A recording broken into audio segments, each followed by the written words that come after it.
I want to open today's deep dive with a thought that really framed our research for this one. How the morning goes is not a measure of what kind of parent you are, but it is a perfect measure of what systems are or aren't in place in your home. Oh, wow. Yeah, that hits right at the core of it. Right. Because when your child just won't get dressed, or when breakfast becomes this endless negotiation, or when you leave the house with a voice that was, sharper than you wanted it to be, it feels like failure. It feels incredibly personal, like you're messing it all up. Exactly. But it isn't. It's the predictable result of a nervous system without enough structure to lean on, and that can be fixed. I love that we're starting there.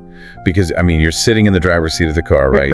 Gripping the steering wheel, replaying the last 45 minutes of absolute chaos, and wondering why getting a single pair of socks onto a human foot requires, a hostage negotiation. It's the literal negotiation, yeah. Yeah, but taking the personal failure out of it is the most hopeful place we can start. Because we are not fundamentally changing who you or your kids are. We're just, we're entirely changing the invisible scaffolding around them. Which is really the core mission of this deep dive today. We are stepping away from the typical parenting advice that treats a difficult morning as, a discipline problem. Right, the usual, they're just being defiant narrative. Exactly. We're going to look at the actual neurology behind what happens in a child's brain when the sun comes up and unpack a proven 3-part framework from our sources to completely rebuild how those first waking hours function in your house. Yeah, because for generations, the assumption has been that if a kid won't put their shoes on, they're being stubborn. If they're staring blankly at their cereal, they're just being defiant. But the research paints a totally different picture. We're dealing with a biological reality here, not a behavioral choice. Okay, so let's unpack this, because this is the foundational shift, I think. We have to stop looking at a dawdling 7-year-old as an adversary and start looking at their physiological state. Yeah, so think about the massive sudden leap the brain has to make when an alarm goes off, or when you just walk into their room. The child is transitioning from this deeply regulated, unconscious state of sleep where, heart rate is low, breathing is slow, sensory input is practically zero, into the loud, bright, demanding environment of a waking day. Which is a lot for anyone, really. Oh, absolutely. That transition is a heavy physiological lift for any human. But for a child whose nervous system is literally still under construction, it is a monumental task. It's like a shock to the system. It is. And the specific mechanism we have to understand here is executive function. So executive function is basically the brain's management system. It's located right behind your forehead in the prefrontal cortex. And it's responsible for planning, filtering out distractions, following multi-step instructions, managing sudden emotions, holding on to information like remembering where they left their backpack. Right, all the things you need for a morning routine. Exactly. But neurologically speaking, executive function is one of the very last things to come online in the morning. The primitive parts of the brain, the parts that are just scanning for safety and comfort, those wake up first. The highly evolved, logical, planning parts, they need significant time to boot up. I keep thinking about this like an old desktop computer from 1998. Oh, you have the big beige ones? Yes. You hit the power button, the machine groans awake, you hear the hard drive clicking and spinning, but the operating system hasn't actually finished loading yet. Right, the screen is just slowly flickering on. And what do we do as parents? We stand there furiously clicking the mouse. We double-click get dressed, then we instantly double-click eat breakfast, then find your shoes, then brush your teeth. Oh, that's such a good analogy. We are opening 5 heavy applications before the system is even ready to process a single command. And if you click 5 applications on that old 1998 hard drive, what happens? It freezes. The little hourglass appears on the screen, the internal fan gets incredibly loud, and the whole system just locks up entirely. Yep. And it doesn't freeze because it hates you or because it's being defiant. It freezes because it is physically overloaded. It cannot process the data you are shoving into it. Which is the absolute perfect representation of dysregulation. Because before a child's nervous system has had a moment to land in the waking world, we are demanding it perform at maximum capacity. Get up, get dressed, where's your homework, eat your eggs, we're going to be late. Exactly. And shouting at a frozen computer doesn't make the applications load faster. In fact, it just adds more stress to an already overwhelmed processor. A child who will not cooperate in that state doesn't need more pressure or a louder voice. They need a safe boot sequence. A safe boot sequence. I love that. So if firing off a barrage of demands is crashing the system, how do we actually get the computer to boot up safely? Because our sources provide a really counterintuitive first step here. They do. The first pillar of this framework is that before any tasks are introduced, there has to be a connection. It sounds incredibly simple, right? Yeah. But it goes against every single instinct we have when we're pressed for time. The guideline from the literature is to offer 60 seconds of pure presence before you issue a single instruction. 60 seconds. Just 1 minute. Before you mention the permission slip, before you even tell them to physically get out of bed, you give them a minute of connection. So what does that actually look like in practice? Like, I walk in the room and do what? You sit on the edge of their bed, you speak softly, maybe you rub their back a little, and you use very gentle, expectation-free phrasing. The sources actually suggest saying something like, "Good morning. I'm happy to see you. Take a minute." That's it. You bring zero agenda to that interaction. You are simply acting as a warm, grounded anchor in the room while they transition out of sleep. Okay, let me play devil's advocate here for a second, because my own anxiety is spiking just thinking about this. Parents are rushing. We are usually already like 10 minutes behind schedule. The toast is burning. We have a meeting to get to. How does taking 60 full seconds to sit on a bed and do absolutely nothing actually help us get out the door? It's a fair question. But what's fascinating here is the biology of what those 60 seconds achieve. Yeah. You are not doing nothing. You are actively communicating with their autonomic nervous system. Okay, break that down for me. That unhurried pause acts as a massive biological signal of safety. By sitting there calmly, you are telling their primitive brain, which remember is the only part that's fully awake right now, that the environment is secure. You're signaling that the person guiding them through this transition is a safe, regulated presence. So you're basically telling their internal alarm system, stand down, there is no threat here. Precisely. Because when a child is rushed or barked at, the second their eyes open, their amygdala registers that urgency as a literal threat. The fight or flight response kicks in instantly. And once that happens? Once a child enters fight or flight, you lose all access to their logical brain. That is the exact moment the crying starts, or their body goes limp on the floor, or the refusal to put on socks begins. A regulated child moves through a morning exponentially faster than a child in fight or flight. So you are spending a minute to save 10. You're investing 60 seconds of calm connection up front, so you don't spend 20 minutes battling over a pair of sneakers later. You are releasing oxytocin, you're lowering their cortisol, and you're just greasing the wheels of their neurology so the rest of the morning can actually function. Okay, that makes a ton of sense. So the safe boot is complete, the child is awake, they feel secure, their nervous system is relatively calm. But we still live in the real world, right? Eventually, pants have to be put on. Unfortunately, yes. And if we know their executive function is still fragile, firing off that checklist of commands like get dressed, brush teeth, find shoes is just going to crash the system again. Which brings us to the second pillar. Right, which points to the fundamental flaw in how most households operate. We confuse having a morning routine with verbally administering a daily checklist. Oh, that's a huge distinction. It really is. Yeah. We think we have a structured morning, but what we actually have is a habit of acting as a human alarm clock. We're just following our kids around and telling them what to do every step of the way. Go potty, now get your clothes, did you brush your teeth, stop playing with the dog, go back and brush your teeth. Exactly. And every single time you issue an instruction, you are forcing the child to rely on their executive function.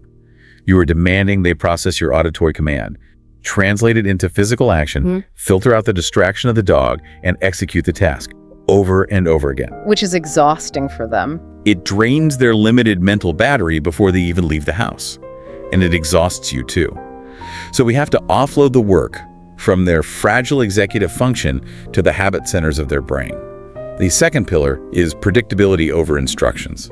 So how do we do that? Because, I mean, if I'm not telling them to put their shoes on, they will literally just stare at the wall. Or, play with a Lego. How do they know what to do if I don't give the instruction?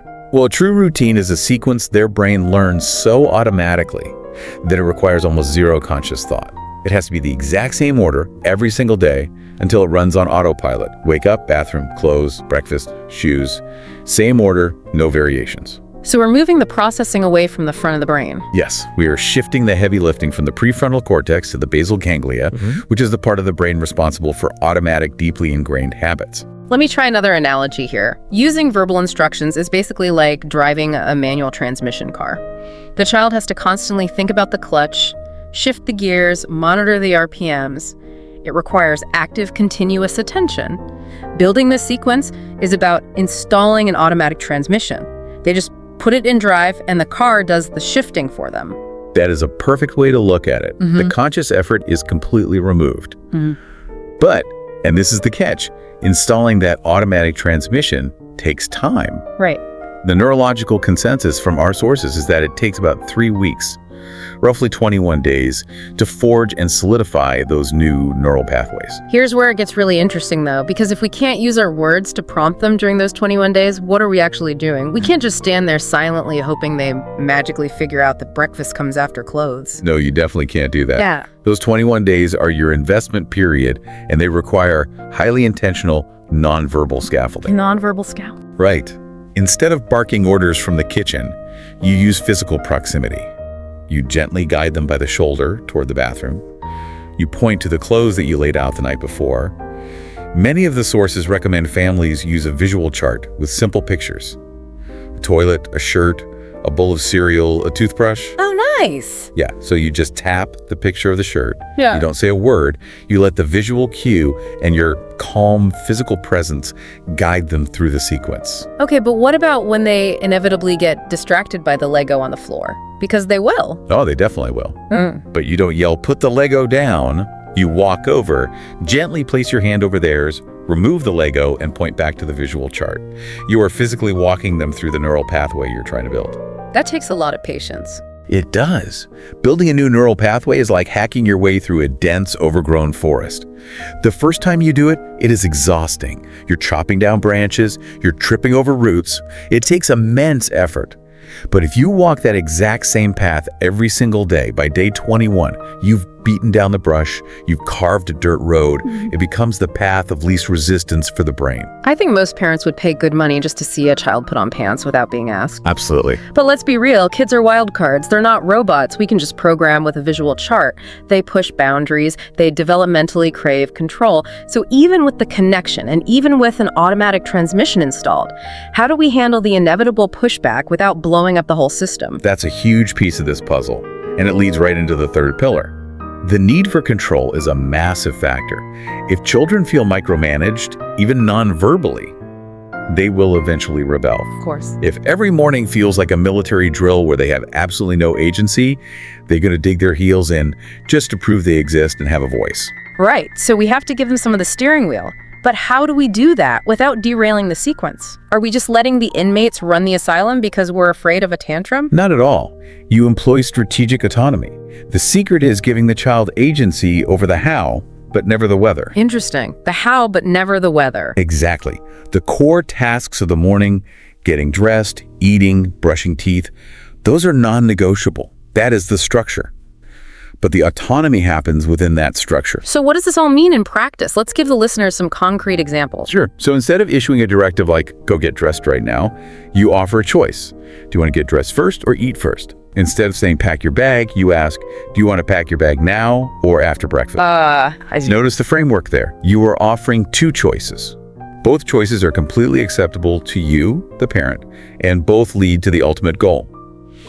But the final decision, the perceived power, belongs entirely to the child. Okay, but what happens when they look at you and say, neither, I want to watch TV? Because we've all been there. Oh, definitely.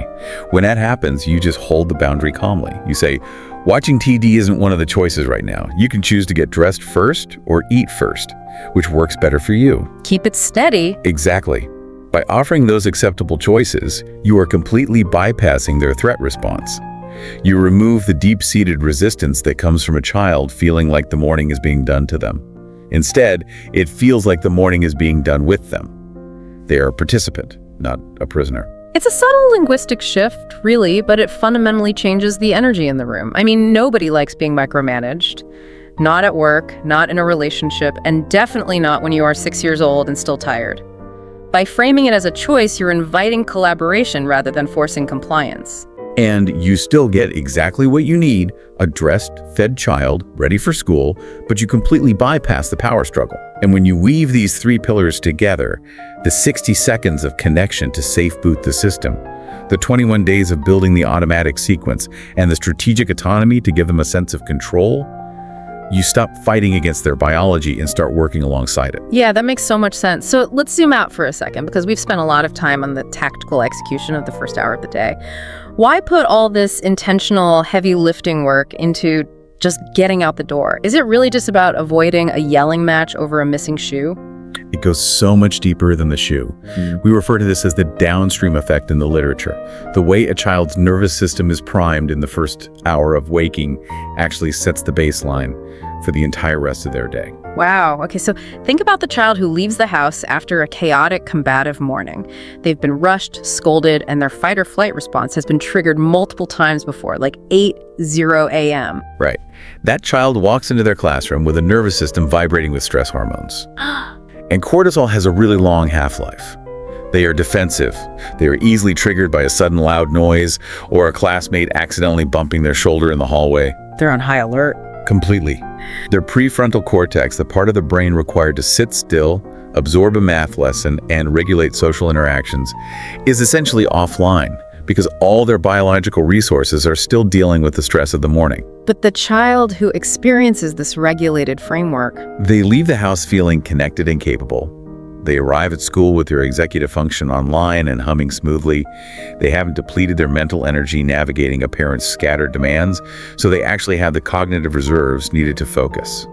They are physiologically more ready to learn and significantly more emotionally resilient when things inevitably go wrong on the playground. the tone of the entire day shifts. And honestly, that is just as true for the parent. When you drop your kid off after a screaming match, you carry that same cortisol spike right into your workday.